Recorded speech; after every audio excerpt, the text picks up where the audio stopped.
नमस्कार, स्वागत है आपका। आप देख रहे हैं कहानी कुर्सी की। आपके साथ मैं हूं प्राची पाराशर। कहानी कुर्सी की में आज हम बात करेंगे 2024 चुनावों को लेकर चल रही राजनीतिक दलों के बीच सियासी उठापटक की।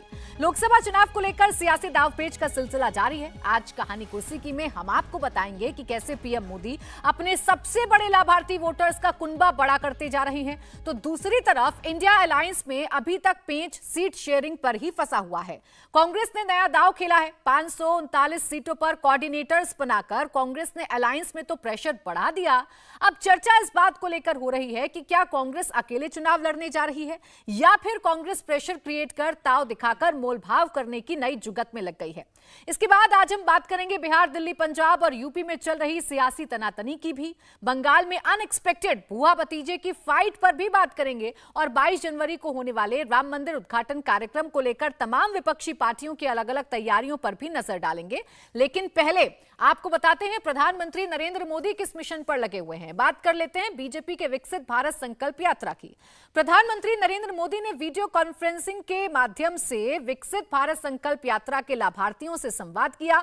देश भर से विकसित भारत संकल्प यात्रा के हजारों लाभार्थी इस कार्यक्रम में शामिल हुए।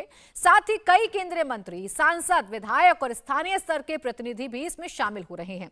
प्रधानमंत्री ने 15 नवंबर 2023 को इसकी शुरुआत होने के बाद से लेकर अब तक लाभार्थियों के साथ नियमित रूप से संवाद किया। उन्होंने वीडियो कॉन्फ्रेंसिंग के माध्यम से 4 बार 30 नवंबर, 9 दिसंबर, 16 दिसंबर और 27 दिसंबर को संवाद किया। इसके अलावा प्रधानमंत्री ने पिछले महीने अपनी वाराणसी यात्रा के दौरान लगातार 2 दिन यानी कि 17 और 18 दिसंबर को विकसित भारत संकल्प यात्रा के लाभार्थियों से आमने सामने बैठकर संवाद किया था। विकसित भारत संकल्प यात्रा देश भर में निकाली जा रही है, जिसका उद्देश्य सरकार की प्रमुख योजनाओं में परिपूर्णता हासिल करना है और इसके तहत ही सुनिश्चित किया जाएगा कि इन योजनाओं का लाभ सभी लक्षित लाभार्थियों तक समयबद्ध तरीके से पहुंचे। विकसित भारत संकल्प यात्रा ने 5 जनवरी 2024 को एक बड़ी उपलब्धि हासिल की, क्योंकि इस दिन यात्रा में शामिल होने वाले लोगों की संख्या 10 करोड़ का आंकड़ा पार कर गई। पीएम मोदी अब इस कारवां को और आगे बढ़ा रहे हैं। अब सवाल यह है कि प्रधानमंत्री नरेंद्र मोदी की इस विकसित संकल्प भारत की जो यात्रा है, इसे आप सरकारी कार्यक्रम के तौर पर देख रहे हैं या फिर प्रधानमंत्री नरेंद्र मोदी लगातार 54 दिन से कैंपेनिंग कर रहे हैं, घर घर तक पहुंच रहे हैं, लाभार्थी वर्ग का जो कुनबा है उसे प्रधानमंत्री बढ़ाते हुए नजर आ रहे हैं। आखिर इस योजना का, इस यात्रा का इंपैक्ट क्या है जमीन पर, इस पर हम चर्चा करेंगे। खास मेहमान हमारे साथ स्टूडियो में है राहुल महाजन, सीनियर जर्नलिस्ट, हर्षवर्धन त्रिपाठी जी, वरिष्ठ पत्रकार, और समीर चौगांवकर, वरिष्ठ पत्रकार हमारे साथ हैं। आप तीनों का बहुत बहुत स्वागत है। मैं शुरुआत राहुल जी आपके साथ कर रही हूं। प्रधानमंत्री जब लाभार्थियों से बात करते हैं, लगातार 54 दिन से वीडियो कॉन्फ्रेंसिंग भी होती है, एक दिन निश्चित किया जाता है, हर एक स्टेट में बात करने की कोशिश की जाती है। ग्राउंड पर इसका इंपैक्ट क्या है? एक सरकारी योजना, एक सरकारी कार्यक्रम, या 24 से भी जोड़कर देखें? देखिए, इसकी 2 तरह से इसे देखा जाना चाहिए। पहली बात यह कि प्रधानमंत्री जो भी स्कीम सरकार की होती है, जो शुरू करते हैं, उसमें डीपली इन्वॉल्व होते हैं। क्योंकि मैंने सरकार के साथ काम किया है, तो मुझे ये पता है कि किस तरह से कोई भी स्कीम शुरू होने से पहले बाकायदा उसकी प्रेजेंटेशंस ली जाती हैं, और प्रेजेंटेशंस एक बार नहीं कई बार ली जाती हैं, और उसके बाद उसका फॉलो अप होता है। तो मैं इसे, ये जो पूरी यात्रा है, इसे फॉलो अप की तरह भी देखता हूँ। मैं ये देख रहा हूँ कि प्रधानमंत्री ये जांचने की भी कोशिश कर रहे हैं पर्सनली कि आखिर ऐसे लोग कहाँ कहाँ हैं जहाँ पे जिनको फ़ायदा पहुँचा है, और पहुँचा भी है कि नहीं पहुँचा है। तो सीधा संवाद वो एक तो इस्टेब्लिश कर रहे हैं। दूसरा ये भी देखने को मिला कि प्रधानमंत्री नरेंद्र मोदी हमेशा से ही इलेक्शन मोड में हमेशा रहे हैं। जैसे पार्टी रही है उसको लीड करते हुए वो खुद भी रहते हैं इलेक्शन मोड में, चाहे वो क्रिश्चियंस के साथ जो उनकी मुलाकात थी क्रिश्चियन कम्युनिटी के साथ उस क्रिसमस के वक्त, या फिर अभी भी ये जो लाभार्थियों की योजना है, या फिर जब वो अयोध्या भी जाते हैं तो वहाँ पे भी एक जो जिनको लाभ मिला उनसे मिलते हैं। तो ये सारी जो चीज़ें हैं, वो आप इसको मानिए कि वो पूरी की पूरी जो योजना है उसको अपने कंधों पे लेके चलते हैं। तो ऐसे में इससे इलेक्शन का जो, या फिर बीजेपी को जो फायदा होता है वो तो होता ही है, लेकिन इससे ये भी फायदा होता है कि जो योजनाएं शुरू की गई हैं वो आखिरकार लोगों तक पहुंचे। हमने देखा है कि कई राज्यों में योजनाएं तो शुरू कर दी जाती है, लेकिन जैसे राजस्थान में था, हेल्थ की स्कीम शुरू तो की गई, लेकिन अगर उसकी जांच करने जाओ कि कितने लोगों तक पहुंची है तो आपको डेटा तक अवेलेबल नहीं होता है। तो ऐसे में ये बात बिल्कुल सही है कि बीजेपी जब कोई योजना शुरू करती है तो उसको एंड तक ले जाने की कोशिश करती है, और उसमें जो पहल रहती है वो प्रधानमंत्री की खुद की रहती है। और प्रधानमंत्री की गारंटी, पीएम मोदी की गारंटी का जो जादू था वो इन 3 विधानसभा चुनावों में चला। तीनों राज्यों में बीजेपी की सरकार बनी है। हर्षवर्धन जी, क्या इसे इसी टेक के तौर पर देखा जाए कि पीएम घर घर तक भी पहुंच रहे हैं, लाभार्थियों तक पहुंच रहे हैं, अपना जो वोट बैंक उनका बढ़ता हुआ है उसे भी अपने साथ इंटैक्ट कर रहे हैं, और साथ ही साथ अपनी सरकार का भी फीडबैक ले रहे हैं कि योजना पहुंच रही है या नहीं पहुंच रही है? देखिए, प्रधानमंत्री नरेंद्र मोदी के काम करने का तरीका वो लगभग अब सबको बहुत साफ साफ दिखता है, लेकिन उसके बावजूद न तो उसकी बहुत ढंग से राजनीतिक समीक्षा हो पाती है और न ही उसका परिणाम कैसे निकल कर आता है। अंत में लोग कहते हैं कि क्या हो गया, तो वो समझ नहीं पाते हैं। आप अगर ध्यान से देखें तो ये पूरी योजना क्या है, ये पूरी योजना जो चल रही थी वो योजना पहुंची है। अधिकारी पहले भी काम करते थे, अभी भी उसके साथ काम कर रहे हैं, लेकिन इसके साथ उन्होंने पार्टी सिस्टम को जोड़ दिया है। अब बड़े बड़े जो नेता हैं, यानी केंद्र के मंत्री हैं, केंद्र के पदाधिकारी हैं, राष्ट्रीय पदाधिकारी हैं, उनके कार्यक्रम दूसरी जगहों पर लग रहे हैं, राज्यों में लग रहे हैं, इंचार्ज बनाया जा रहा है। लेकिन उससे इतर जो ज्यादा प्रभावी होता है, प्रधानमंत्री कनेक्ट करते हैं बड़े वर्ग के साथ, और जो प्रदेश स्तर पर, स्थानीय स्तर पर नेता हैं, उनके कार्यक्रम अलग अलग जिलों में लग रहे हैं। अब जब जिलों में ऐसे कार्यक्रम लगते हैं तो एक बड़ा समूह जो लाभ पाया हुआ है, यानी जिसको आप कह सकते हैं कि आप सीधे सीधे उनको इस सरकार ने लाभ पहुंचाया है, इस सरकार की योजनाओं से उनके घर की जो तस्वीर थी वो बदली है, और उनका कोई 2, 1, 3, 4 नेता होते हैं जिनको वो पहचानते हैं, उनको वो साथ में आगे चलते हैं। अब ये जब कार्यक्रम चलता है तो आप इसको जब कहते हैं क्या प्रधानमंत्री नरेंद्र मोदी चुनाव प्रचार में लग गए हैं, तो निश्चित तौर पर चुनाव प्रचार में लग गए। लाभार्थियों को पकड़कर उनको समझा दिया गया कि आपकी योजना, इससे जो लाभ हुआ उसको कौन करा रहा है। जो नेता वहां है, जिसको मैं विशेष करके, ये केंद्रीय मंत्रियों का जाना या राष्ट्रीय पदाधिकारियों का ये अलग है, ये प्रभाव डालने के लिए होता है, लेकिन आपको 543 लोकसभा सीटों पर प्रत्याशी भी चयन करना है, और ये इतनी स्मूथली होता है, इतनी आसानी से होता है। इसको जो भारतीय जनता पार्टी का कैडर, संघ का काम समझते हैं लोग, इसी में से ऐसे नेता को जिसको टिकट देना है, जिसको आगे बढ़ाना है, उसको भी चेहरा बना दिया जाता है। किसी एक विशेष लोकसभा क्षेत्र में हो सकता है कि उसके पीछे की रणनीति ही यही हो कि फलाना जी इसलिए भेजे जा रहे हैं प्रदेश से क्योंकि उनको वहां पर लोकसभा का चुनाव लड़ाना है। किसी को वहां पर टेस्टिंग की जा रही है। जो 4 लोग हैं वो अपनी ताकत लगाते हैं, वो दिखाते हैं कि नहीं नहीं हम भी इसके दावेदार हो सकते हैं। तो आप एक तरह से कहें कि ये प्रत्याशियों की सूची भी 1, 2, 3, 4 करके बन रही है, और वो सीधे सीधे, चूंकि सबको कहा जा रहा है कि नमो ऐप पे फोटो डालो, सबको कहा जा रहा है प्रधानमंत्री को टैग कीजिए, भाजपा संगठन को टैग कीजिए, उसको एक्स पर डाल दीजिए, सबको कहा जा रहा है कि जितना संभव हो छोटे छोटे वीडियो बनाकर उसको आगे बढ़ाइए। अब अगर ये जितनी बातें मैं बोल रहा हूं तो किसी बहुत बड़े social media expert, campaign manager के मुंह से ये सब जब निकलेगा तो 500 करोड़ की डील हो जाएगी, और बिना 500 करोड़ की डील के, बिना किसी कैंपेन मैनेजर के, बिना किसी इलेक्शन मैनेजमेंट के, भारतीय जनता पार्टी विकसित भारत संकल्प यात्रा के जरिए अपनी 2024 लोकसभा चुनाव की तैयारी नोटिफिकेशन होने से बहुत पहले कर रही है। और उसके आगे, जिसको हम कहते हैं ना कि स्क्रीनिंग के बाद फिल्टरिंग होती है, अंत में एक नाम तक पहुंचते हैं, वहां तक पहुंचने की कोशिश होगी जनवरी से लेकर 10, 12 मार्च, 15 मार्च के बीच तक। बिल्कुल, यानी बीजेपी की जो मशीनरी है वो 3 स्तर पर समीर जी इस वक्त काम कर रही है। एक तरफ सरकार इस कार्यक्रम के जरिए घर घर तक पहुंच रही है, बीजेपी कार्यकर्ताओं को उद्देश्य दे दिया गया है कैसे बूथ मैनेजमेंट करना है, कैसे हर घर तक पहुंचना है, गली मोहल्ले तक पहुंचना है, ये सुनिश्चित कर दिया गया है। और बाकी काम जो राम मंदिर के बहाने वीएचपी और आरएसएस कर रही है घर घर अक्षत पहुंचाने का, उससे भी बीजेपी को लाभ होगा।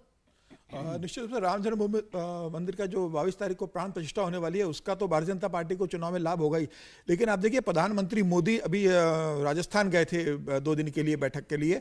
वहां पर उन्होंने भारतीय जनता पार्टी के पदाधिकारियों के साथ बैठक की, मुख्यमंत्री के साथ बैठक की, स्पष्ट निर्देश देकर आए कि विकसित भारत की यात्रा में केंद्र की जो योजना है वह किसी भी स्थिति में आपको 31 जनवरी तक लोगों तक पहुंचाना है, लोगों तक लाभार्थी का वक्त बड़ा वक्त तैयार करना है, और हर घर तक पहुंचने की व्यवस्था सुनिश्चित करना है कि 10 मार्च तक राजस्थान के हर घर तक भारतीय जनता पार्टी का कार्यकर्ता, फिर वो सांसद भी हो, विधायक भी हो, राज्य सरकार का मंत्री हो, केंद्र का मंत्री हो, प्रधानमंत्री की योजनाओं को लेकर जाना, और 25 की 25 लोग सीट जो है उस पर मैसेज कन्वे करना है। मुझे लग रहा है भारतीय जनता पार्टी इस तैयारी में जुट गई है, और 543 सीटों के अंदर अगर भारतीय जनता पार्टी 450 सीटों पर लड़ने की तैयारी कर रही है, तो हर सीट पर सांसद को लगा दिया गया है, वहां पर केंद्रीय मंत्री की ड्यूटी लगा दी गई है, जहां राज्य सरकार है वहां राज्य के मंत्री को लगा दी गई है, मुख्यमंत्री को मॉनिटर करने के लिए कहा गया है, प्रदेश अध्यक्ष को, प्रदेश संगठन महामंत्री को विकसित भारत यात्रा को ऑर्गेनाइज करने के लिए कहा गया है।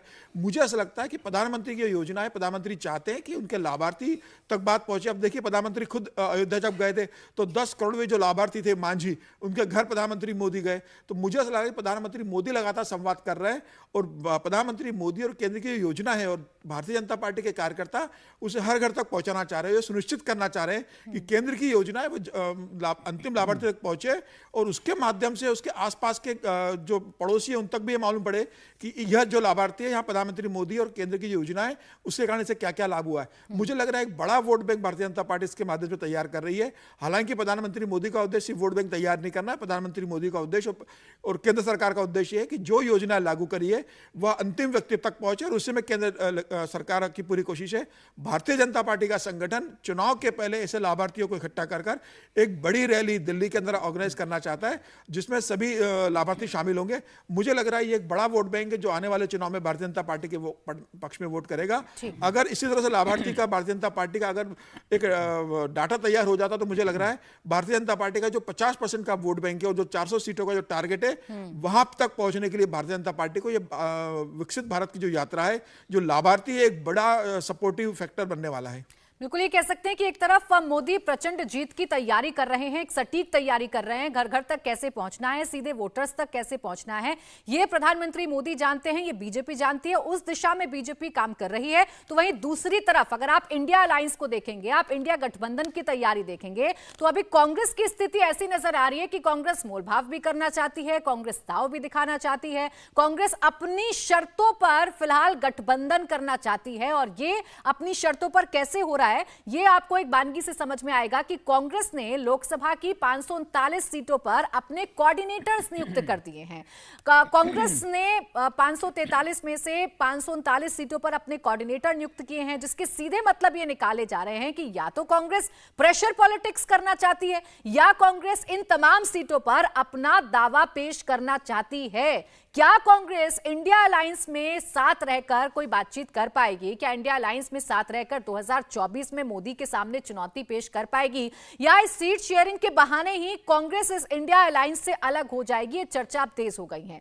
अब जिन इलाकों में ये कोऑर्डिनेटर्स जो हैं वो तय किए गए हैं, वहां की रिपोर्ट हाईकमान को भेजी जाएगी। खास बात यह है कि जिन जिन राज्यों में इंडिया गठबंधन के सहयोगी दल मजबूत हैं, वहां भी सभी सीटों पर कोऑर्डिनेटर बनाए गए हैं। जैसे बिहार की सभी 40 सीट, यूपी की सभी 80 सीट, पंजाब की सभी 13, बंगाल की 42 और दिल्ली की सभी 7 सीटें शामिल हैं। हालांकि महाराष्ट्र की 48 में से 46 सीटों पर कोऑर्डिनेटर तैनात किए गए हैं। जो 2 सीटें छोड़ी गई हैं उसमें शरद पवार की बारामती सीट शामिल है। तो कांग्रेस ने अपनी मंशा को जाहिर कर दिया है। कांग्रेस ने अपने जो घटक दल हैं, जो उनके साथ आ रहे हैं, जो राजनीतिक दल उनके साथ इंडिया अलायंस में आ रहे हैं, उनको भी मैसेज क्लियर कर दिया है। अब ये कितना मुश्किल कांग्रेस के लिए होगा या पूरे अलायंस के लिए होगा, इस पर चर्चा करेंगे।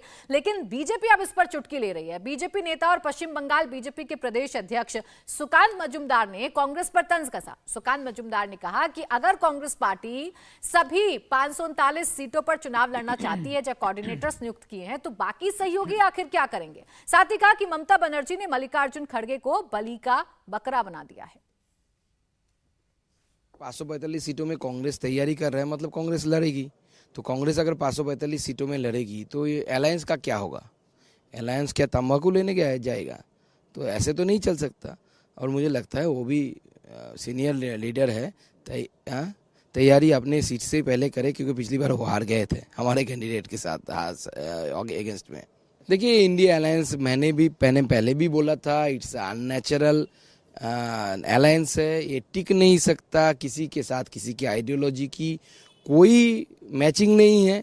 सिर्फ इतना ही नहीं, ऐसे ऐसे पार्टियां इसमें जुड़े हुए हैं जिनके जुड़ने से ज़ीरो ही होता है। आरजेडी के साथ ममता बनर्जी जुड़ने से 0 ही होगा, इसका क्या इफेक्ट आएगा? या शिवसेना के साथ अगर ममता बनर्जी जुड़ती है तो शिवसेना को कितनी वोटों की फायदा होगी? महाराष्ट्र में 0 की फायदा होगी। वाइस वर्सा इधर है, शिवसेना जुड़ने से ममता बनर्जी को 0 वोट की फायदा होगी। उल्टे 2-4 मुस्लिम वोट भाग जाएंगे। मोदी लहर के आगे ये लोग टिक ही नहीं सकते। मोदी जी को तो मान लिया इन लोगों ने कि यही प्राइम मिनिस्टर बनने वाले हैं, इसलिए ममता बनर्जी जो हर जगह में अपना फोटो चिपकाता रहती है, अपना नाम चिपकाती रहती।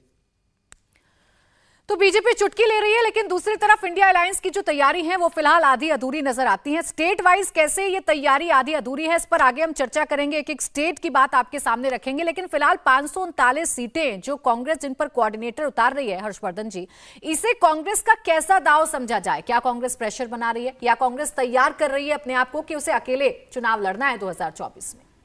नहीं, मुझे कतई नहीं लगता है कि कांग्रेस पार्टी कोई अकेले चुनाव लड़ने की तैयारी कर रही है। न तो उसकी इतनी सामर्थ्य है, न अभी के लिहाज से देखें तो बहुत कोई बुद्धिमानी भरा निर्णय होगा। कांग्रेस पार्टी अपना सांगठनिक ढांचा थोड़ा सा दुरुस्त कर लेना चाहती है। वो ढांचा बहुत कमजोर है, वो पूरी तरह से टूटा हुआ है, बिखरा हुआ है। अभी जो भारत जोड़ो न्याय यात्रा है, जो एक तरह से जोड़ो से जोड़ो न्याय हो गई, उसको लेकर देश भर में यात्रा जाएगी तो कैसे लोग मिलेंगे, कहां लोग पहुंचेंगे, और कहीं अगर जिन जिन राज्यों में जा रही है वहां सहयोगी बहुत मजबूत हैं, अगर उनके पास लोग ही नहीं रहे तो यात्रा का संकट हो जाएगा।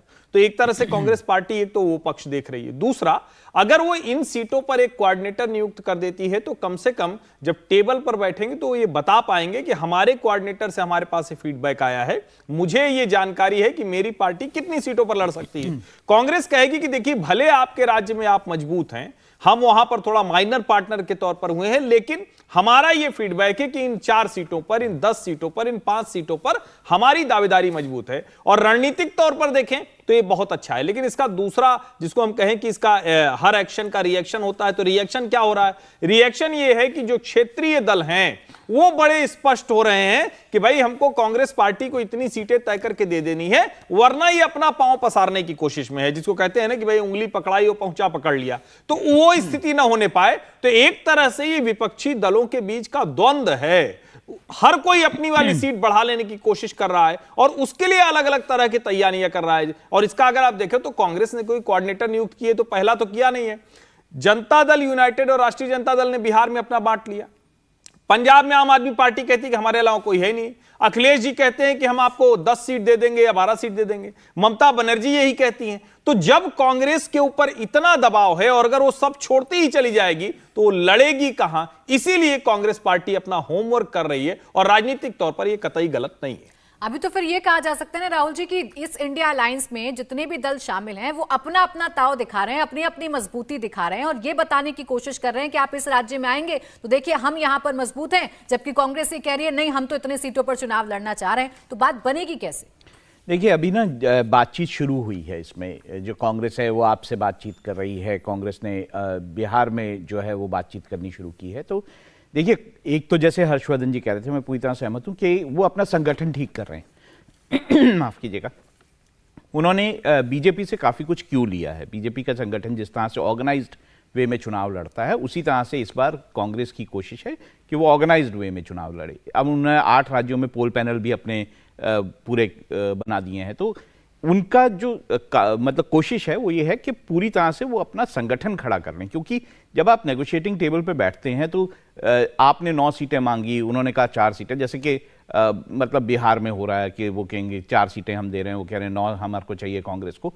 तो आखिर जब सीटों के बारे में बात होगी कि ये सीट हमें क्यों चाहिए, जैसे हर्षवर्धन कह रहे थे कि वो बता पाएंगे कि आखिर इस कारण से हमें ये सीट चाहिए, यहाँ का ये समीकरण है, हमारे फीडबैक ये है। तो इस तरह से नेगोशिएशन होता है। और जब आप कई बार ये होता है कि आप जो सीट चाह रहे होते हैं उसके बदले दूसरी सीट जो है वो लाई ऑफर कर रहा होता है, तो उस सीट के बारे में भी आपको समीकरण का पता होना चाहिए। दूसरा, कांग्रेस जो है वो ये भी देख रही है। देखिए, उनका जो अनुमान है, जो अभी तक पता चला है, उनका अनुमान है कि वो 255 सीटें ऐसी हैं जिस पर वो जोरदार तरीके से चुनाव लड़ना चाहते हैं। उसके अलावा लाइस से उनको जो जो सीटें मिल जाएं वो ठीक है, लेकिन 255 सीटें, पहली बार कांग्रेस ऐसी है। देखिए, लगभग 400 कुछ सीटों पे पिछला चुनाव कांग्रेस ने लड़ा था। अब वो जो है, हाँ, 255 सीटें पे अगर वो सोच रही है चुनाव लड़ने का तो वो काफी पीछे आई है। और ये कारण होगा, देखिए, एक बड़ा कारण होगा कि गठबंधन में जो ये सीटों का बंटवारा हो पाएगा, उसका एक बड़ा कारण होगा कि कांग्रेस ने इस तरह का स्टेप अगर उन्होंने बीच में सोचा है कि वो कम सीटों पे लड़ेंगे, तो शायद इसी कारण से सोचा है कि इस तरह का गठबंधन हो पाए। अब उत्तर प्रदेश में जिस तरह की प्रॉब्लम्स हैं कि समाजवादी पार्टी बीएसपी को नहीं चाहती, कांग्रेस बीएसपी को चाहती है, ये सारी जो बड़ी समस्याएं हैं, ये इश्यूज सामने आएंगे। जैसे अब तृणमूल की बात करें, पश्चिम बंगाल की बात करें, तो वहां 2 ही सीटें तृणमूल देना चाहती है कांग्रेस को। तो वो ये बता रही है कांग्रेस को कि भाई आपने जो पिछली बार चुनाव लड़ा था उसमें आपको कोई फायदा नहीं हुआ, आप देख लीजिए आपकी कितनी सीटें आई हैं। तो कांग्रेस को भी ये पता है कि उसकी धरातल की ताकत क्या है और घटक दलों को भी पता है उनकी ताकत क्या है। तो बीच में जाके कहीं ना कहीं ये समझौता आपको कुछ समय बाद, मुझे लगता है कि आप ये मान के चलिए 14 तारीख के बाद ये कुछ आपको शेप लेता हुआ दिखाई देगा। अपने संगठन की तैयारी तो कांग्रेस कर रही है, अपने आप को मजबूत तो कांग्रेस कर रही है समीर जी, लेकिन इससे एक मैसेज भी जा रहा है और खुलकर बयान जो पार्टनर्स हैं इस इंडिया अलायंस में उनके नेताओं के भी सामने आ रहे हैं कि कांग्रेस रिजिड हो रही है या कांग्रेस उन राज्यों में तो आपको सीट देना नहीं चाहती जहां वो खुद मजबूत है, लेकिन जहां पर स्थानीय दल मौजूद है वहां पर अपनी डिमांड जरूर रख रही है कांग्रेस कि हम इतने सीटों पर ही चुनाव लड़ेंगे। देखिए, अगर 2019 के चुनाव की बात करें तो कांग्रेस 426 सीटों पे लड़ी थी और 150 सीटों पे कांग्रेस की जमानत जब्त हो गई थी, 52 सीटों पे कांग्रेस जीती थी। वही भारतीय जनता पार्टी को देखोगे तो 436 सीटों पे चुनाव लड़ी थी और भारतीय जनता पार्टी की 50 सीटों पे जमानत जब्त हुई थी, लेकिन 303 सीटें भारतीय जनता पार्टी जीत चुकी थी। तो कांग्रेस भले ही अपने 543 सीटों पर कैंडिडेट अपॉइंट कर दिया, 400 सीटों पर कर दे, कांग्रेस जमीनी स्तर को जानती है कि ज़्यादातर सीटों पर उसकी जमानत जब्त होने वाली है। कांग्रेस की समस्या ये कि कांग्रेस जहां पर भारतीय जनता पार्टी से डायरेक्ट फाइट करती है, ऐसे 200, 250, 300 सीटों के ऊपर कोई वहां पर स्थानीय क्षेत्रीय दल नहीं है। तो वो क्षेत्रीय दल कह रहे हैं कि भाई आप अपने राज्यों में जहां आपसे भारतीय जनता पार्टी के साथ चुनौती है, आप वहां पर भारतीय जनता पार्टी के खिलाफ लड़िए, हम वहां पर है नहीं। जहां पर हम भारतीय जनता पार्टी को रोकते हैं वहां पर आप आके ज्यादा सीटों की डिमांड मत कीजिए, क्योंकि वहां पर आपका अस्तित्व नहीं है। जहां आपका और भारतीय जनता पार्टी का आपस में लड़ाई है वहां फोकस कीजिए। मुझे ऐसा लग रहा है कि कांग्रेस इस बात को जानती है कि वह भारतीय जनता पार्टी को डायरेक्ट फाइट में हरा नहीं सकती और उन्हें लग रहा है कि 85 सीटें जो गठबंधन सहयोगी से मांग रही है उसमें से कम 50-60 सीटें अगर उन्हें मिलती है तो वह सीटें गठबंधन सहयोग के साथ वह जीत जाएगी, तो उनकी टैली बढ़ने में उन्हें मदद होगी। कांग्रेस चाहती है कि इस बार किसी भी तरीके से उनका सीटों की संख्या 100 के करीब पहुंचे, जो 2 चुनाव से 52 और 42 सीटों पर टिका हुआ था। तो मुझे ऐसा लग रहा है कि यह बड़ी समस्या गठबंधन के अंदर हो रही है। विपक्ष के लोग कांग्रेस को इतना स्पेस देने को तैयार नहीं जितना कांग्रेस मांग रही है। कांग्रेस अगर दिल्ली में 7 में से 5 सीटें मांग रही है तो आम आदमी पार्टी देगी नहीं, पंजाब में नहीं देगी, बिहार में नीतीश लालू तैयार नहीं, जो कह रहे हैं कि 16-16 सीटें हम बांट लेंगे, बाकी कांग्रेस और लेफ्ट बांट ले। बंगाल में भी यही स्थिति है, महाराष्ट्र में भी यही स्थिति का सामना करना पड़ रहा है। मुझे लग रहा है कांग्रेस के साथ यही समस्या सबसे बड़ी आ रही है कि सहयोगी दल कांग्रेस को अपने राज्य में कदम रखने देना नहीं चाहते हैं और कांग्रेस उनके राज्य के अंदर अपने सीटें ज्यादा मांग रही है और इसी कारण अभी बातचीत हो नहीं पा रही है। मुझे ऐसा लगता है कि 14 के पहले राहुल गांधी की जो यात्रा, भारत न्याय यात्रा जो शुरू कर रहे हैं 14 जनवरी को, उसके पहले कांग्रेस अपने सहयोगी के साथ सीटों का बंटवारा कर लेगी। आज दिल्ली की बैठक हो रही है, बिहार को लेकर 10 सीटों का इन्होंने दे दिया है ऑलरेडी कल कि हम 10 सीटों पर लड़ेंगे। तो ऐसी स्थिति मुझे लग रहा है कि कांग्रेस के लिए सबसे बड़ी चुनौती अपने सहयोगी दलों को भरोसा दिलाना कि वो जितने सीटों की डिमांड कर रही है उस पर वो जीतने की स्थिति में है। कांग्रेस अपनी वास्तविकता से ज्यादा सीटें भी मांग रही है और दूसरी ओर विपक्ष ये मान के चल रहा है कि कांग्रेस अपनी हैसियत से ज्यादा सीटों पर डिमांड कर रही है और हम कांग्रेस को इतनी सीटें देने की स्थिति में नहीं है। तो ऐसे में गठबंधन कैसे होगा? मुझे लग रहा है कांग्रेस को भी 2 कदम पीछे हटना पड़ेगा और उसके साथ जो सहयोगी दल है उन्हें भी कांग्रेस को अपने राज्य में थोड़ा स्पेस देना होगा, तभी यह गठबंधन हो पाएगा। और कांग्रेस सबसे बड़ा दल है इसके अंदर, भले किस राज्य में उसकी प्रेजेंस नहीं हो, फिर भी पूरे देश के अंदर कांग्रेस है। 2%, 3% वोट लेके जाती है। बंगाल की बात करेंगे तो 2.5% वोट बैंक रहा है, 40 लाख वोट मिले हैं। तो ऐसी स्थिति में विपक्ष भी जानता है कि कांग्रेस को पूरी तरीके से खारिज नहीं किया जा सकता। कांग्रेस के सहयोग से ही इंडिया गठबंधन सर्वाइव कर पाएगा। इसीलिए कांग्रेस से बातचीत भी चल रही है, इसलिए हर स्टेट से अलग अलग बयान जरूर सामने आ रहे हैं, लेकिन एक राउंड टेबल पर बैठकर कम से कम एक फॉर्मूला निकालने की कोशिश तो की जा रही है।